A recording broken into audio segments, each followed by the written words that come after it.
আমাদের কাহিনী চ্যানেলের আরেকটি নতুন ভিডিওতে আপনাদের স্বাগতম। আজকে জানবো মেঘনাদের কাহিনী, কিভাবে তার নাম ইন্দ্রজিৎ হলো, কিভাবে লক্ষণ 12 বছরের অধিক সময় ধরে অন্ন ও নিদ্রা ত্যাগ করেছিলেন, কেনই বা মৃত্যুর পর মেঘনাদের কাটা মাথা জোরে জোরে হেসেছিল। আজকে সেই কাহিনী শোনাবো। মেঘনাদ ছিলেন রাবণ ও ময়দানবের কন্যা মন্দোদরীর পুত্র। জন্মের সময় মেঘনাদ বজ্রনাদের ন্যায় চিৎকার করেছিলেন বলে তার নাম হয় মেঘনাদ। আরেকটি মত অনুসারে মেঘের আড়াল থেকে যুদ্ধ করতেন বলে তার নাম হয় মেঘনাদ। তার গুরুদেব ছিলেন দৈত্যগুরু শুক্রাচার্য। তিনি দেবরাজ ইন্দ্রকে পরাজিত করেছিলেন বলে তার নাম হয় ইন্দ্রজিৎ। ইন্দ্রজিৎ খুব অল্প বয়সে পশুপাত অস্ত্র, ব্রহ্মাস্ত্র এবং বৈষ্ণব অস্ত্রের মতো বেশ কিছু শক্তিশালী অস্ত্রের জ্ঞান লাভ করেন। তিনি অগ্নিষ্টম, অশ্বমেধ, রাজসূ, গোমেধ, বৈষ্ণব প্রভৃতি সপ্তযজ্ঞ সম্পন্ন করেছিলেন। নাগরাজ শেষনাগের কন্যা সুলোচনার সাথে তার বিবাহ হয়। একবার মেঘনাদ নাগলোকে গমন করে নাগরাজ বাসুকীর সঙ্গে যুদ্ধ করেন। যুদ্ধে বাসুকী পরাজিত হন, ফলে তিনি তাকে বেঁধে লঙ্কায় নিয়ে আসেন। বাসুকী তাকে মুক্ত করে দিতে অনুরোধ করেন। এর বিনিময়ে নিজ কন্যা সুলোচনার সঙ্গে মেঘনাদের বিবাহ দিতে তিনি বাধ্য হন। মেঘনাদ ভীষণই পরাক্রমশালী ছিলেন। তাকে দেব, দানব, গন্ধর্ব, যক্ষ সমস্ত প্রাণী ভয় করত।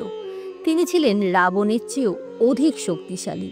মেঘনাদের দুই সহোদরের নাম হল অতিকায় ও অক্ষয় কুমার। এছাড়াও নরন্তক, দেবন্তক, ত্রিশিরা ছিলেন তার ভ্রাতা। একবার মেঘনাদকে সঙ্গে নিয়ে পিতা রাবণ দিগ্বিজয়ে বার হন এবং স্বর্গরাজ্য আক্রমণ করেন। এর ফলে দেবতা ও রাবণের মধ্যে যুদ্ধ শুরু হয়।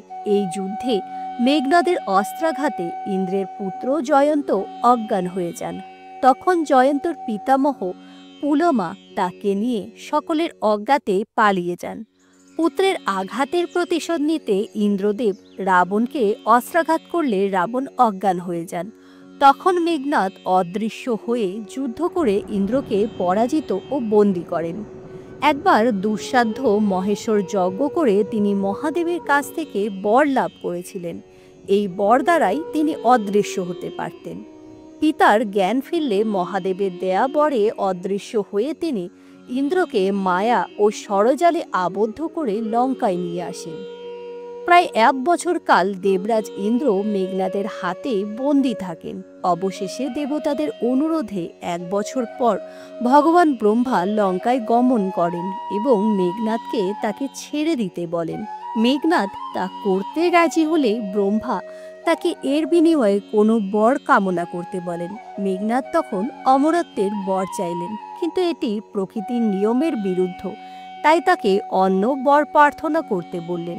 কিন্তু মেঘনাদ তাতে রাজি ছিলেন না। তখন ব্রহ্মা মেঘনাদকে বর দিলেন কোনো যুদ্ধে যাওয়ার আগে তিনি যদি তার বংশের দেবী নিকুম্বিলা দেবীর যজ্ঞ করেন, তবে যজ্ঞ সম্পন্ন হলে তিনি একটি রথ পাবেন। এই রথে বসে যুদ্ধ করলে কেউ তাকে পরাজিত করতে পারবে না এবং তার মৃত্যুও হবে না। তবে যে ব্যক্তি 12 বছরের অধিক সময় ধরে অন্ন, নিদ্রা এবং নারী সঙ্গ পরিত্যাগ করেছে, নারীর মুখ দর্শন করেনি, একমাত্র তার পক্ষে তাকে হত্যা করা সম্ভব হবে। এছাড়াও যজ্ঞ অসমাপ্ত রেখে যুদ্ধে গেলে তার মৃত্যু হবে। তিনি ইন্দ্রকে পরাজিত ও বন্দী করেছিলেন বলে ব্রহ্মা তাকে খুশি হয়ে ইন্দ্রজিৎ নাম দেন। এইভাবে তার নাম হলো ইন্দ্রজিৎ। এবার জানবো লক্ষণ কেন 12 বছরের অধিক সময় ধরে অন্ন ও নিদ্রা ত্যাগ করেছিলেন, কেনই বা মেঘনাদের ছিন্ন মস্তকটি উচ্চস্বরে হাসতে শুরু করেছিল। দশরথের পুত্র রাম ছিলেন ভগবান বিষ্ণুর অবতার। অসুর শক্তি সম্রাট লঙ্কাপতি রাবণ এবং অন্য অনেক অশুভ শক্তির বিনাশ ঘটাতে মানবরূপে পৃথিবীতে তিনি অবতীর্ণ হয়েছিলেন। পিতার আদেশ পালন করার জন্য রাম তার স্ত্রী সীতা ও ভ্রাতা লক্ষণের সহিত 14 বছরের জন্য বনবাসে যান। সেখানে ছল করে রাবণ সীতাকে হরণ করে। সীতাকে উদ্ধারের জন্য রাম বানর সেনা গঠন করেন এবং যুদ্ধে লিপ্ত হন। যুদ্ধে রাবণের ভ্রাতা কুম্ভকর্ণের মৃত্যুর পর রাবণ তার পুত্র ইন্দ্রজিৎকে যুদ্ধে প্রেরণ করেন।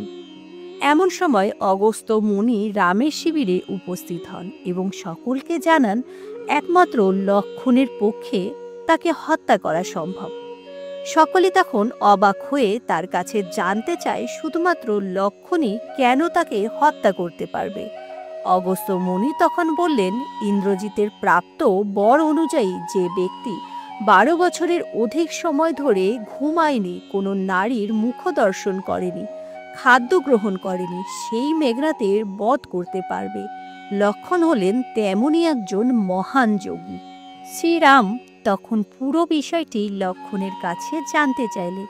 তিনি তাকে বললেন, আমরা 3 জন মিলে একসাথে বনবাসে ছিলাম, তাহলে সীতার মুখ তুমি দেখনি কি করে? প্রতিনিয়ত তোমাকে ফল দিয়েছি আমি, তাহলে খাবার গ্রহণ করনি কি করে? আর এত বছরে কোনোদিন তুমি ঘুমাওনি, এটাই বা কিভাবে সম্ভব? তখন লক্ষ্মণ বললেন, ভ্রাতা, আমরা যখন মাতা সীতার খোঁজে বেরিয়েছিলাম তখন সুগ্রীব আমাদেরকে মাতার গহনা দেখিয়ে শনাক্ত করতে বলেছিলেন। আমি তখন তার পায়ের অলংকার ছাড়া অন্য কোনো অলংকার চিনতে পারিনি, কারণ আমি তার শুধু চরণ যুগল দেখেছি। আবার আপনি আর মাতা সীতা কুঁড়ে ঘরে যখন নিদ্রা নিতেন তখন আমি সারা রাত বাইরে পাহারা দিতাম। এমনই এক রাত্রে দেবী নিদ্রা আমার চোখে প্রবেশ করার চেষ্টা করলেন। আমি তীর দ্বারা তাকে বিদ্ধ করলাম। নিদ্রা দেবী পরাজিত হয়ে মেনে নিলেন তিনি আমাকে 14 বছর স্পর্শ করবেন না। আবার আমি যখনই ফুল ফল সংগ্রহ করে আনতাম আপনি 3 ভাগে ভাগ করে আমাকে একটা অংশ দিয়ে ফলটা রাখতে বলতেন, খেতে বলেননি। আপনার অনুমতি ছাড়া আমি খাবার গ্রহণ করব কি করে? তাই আমি খাদ্য গ্রহণ করিনি। আসলে আমি গুরু বিশ্বামিত্রের কাছ থেকে কিভাবে একজন মানুষ খাবার না খেয়ে বেঁচে থাকতে পারে সেই শিক্ষা পেয়েছি। তাই আমি আমার ক্ষুধা নিয়ন্ত্রণ করে রাখতে পেরেছি। অতঃপর রামের অনুমতি নিয়ে যুদ্ধক্ষেত্রে লক্ষ্মণ মেঘনাদের মুখোমুখি হন। মেঘনাদ ব্রহ্মার দেয়া শক্তি অস্ত্র লক্ষ্মণের দিকে ছুঁড়ে মারলেন। সঙ্গে সঙ্গে লক্ষ্মণ মাটিতে লুটিয়ে পড়েন। হনুমানজি তখন সঞ্জীবনী ভেষজ এনে লক্ষ্মণের প্রাণ রক্ষা করেন। এরপর মেঘনাদ যুদ্ধক্ষেত্রে শ্রীরাম ও লক্ষ্মণকে নাগপাশে বেঁধে ফেলেন। অবশেষে নারদের নির্দেশে গরুড় দুজনকে মুক্তি দেন। রাত্রে মেঘনাদ নিকুম্ভিলা দেবীর সামনে যজ্ঞের আয়োজন করেন। বিভীষণ শ্রীরামকে এই যজ্ঞের কথা জানিয়ে দেন। তখন হনুমান যজ্ঞের আগুনে জল ঢেলে যজ্ঞে ব্যাঘাত ঘটায়। নিকুম্ভিলা যজ্ঞাগারে ইন্দ্রজিৎ খালি হাতেই লড়াই করেন। অবশেষে সেখান থেকে তিনি পলায়ন করেন। এরপর পিতার আদেশে পুনরায় রাম লক্ষ্মণের বিরুদ্ধে যুদ্ধে যোগদান করেন তিনি। লক্ষ্মণ ইন্দ্রজিৎকে অঞ্জলিকা অস্ত্র দিয়ে শিরোচ্ছেদ করে হত্যা করেন। ইন্দ্রজিৎ শেষনাগের কন্যাকে তার অনুমতি ছাড়া বিবাহ করার জন্য তার দেয়া অভিশাপের কারণেই এটি সম্ভবপর হয়েছিল। অতঃপর তার মস্তক শ্রীরামের সামনে রাখা হয়। মেঘনাদের স্ত্রী সুলোচনাকে স্বামীর মৃত্যুর খবর জানানোর জন্য শ্রীরাম মেঘনাদের একটি তীর দ্বারা তার একটি বাহু মেঘনাদের প্রাসাদে পাঠিয়ে দেন। সুলোচনা সেই বাহু দেখে বিশ্বাস করতে পারেননি যে তার স্বামী মারা গেছেন। তখন সুলোচনা সেই বাহুকে বললেন, যদি সত্যি তুমি আমার স্বামীর বাহু হও তবে তুমি তোমার মৃত্যুর কারণ আমাকে জানাও। এরপর সেই বাহু নড়তে শুরু করলো। তখন একজন দাসী একটি খড়ি এনে বাহুর হাতে রাখল। সেই বাহুটি তখন লক্ষ্মণের বীরত্বের কাহিনী লিখতে শুরু করলো। সুলোচনা যখন বুঝতে পারলেন তার স্বামীর মৃত্যু ঘটেছে তখন তিনি রাবণকে সেই বাহু দেখিয়ে বললেন, আমি আমার স্বামীর সাথে সহমরণে যেতে চাই, অতএব আপনি তার মস্তকটি আমাকে এনে দিন। রাবণ তখন তাকে কিছুক্ষণ অপেক্ষা করতে বললেন। অতঃপর সুলোচনা মন্দোদরীর কাছে যান। মন্দোদরী তাকে বললেন, তুমি শ্রীরামের কাছে যাও, তিনি অত্যন্ত দয়ালু ও করুণাময়, তোমার প্রার্থনা তিনি স্বীকার করবেন। সুলোচনা শ্রীরামের কাছে গিয়ে তার স্বামীর মস্তক তার হাতে সমর্পণ করতে অনুরোধ করলেন। সুলোচনার অবস্থা দেখে শ্রীরাম অত্যন্ত ব্যথিত হয়ে বললেন, আমি তোমার স্বামীকে পুনরুজ্জীবিত করব।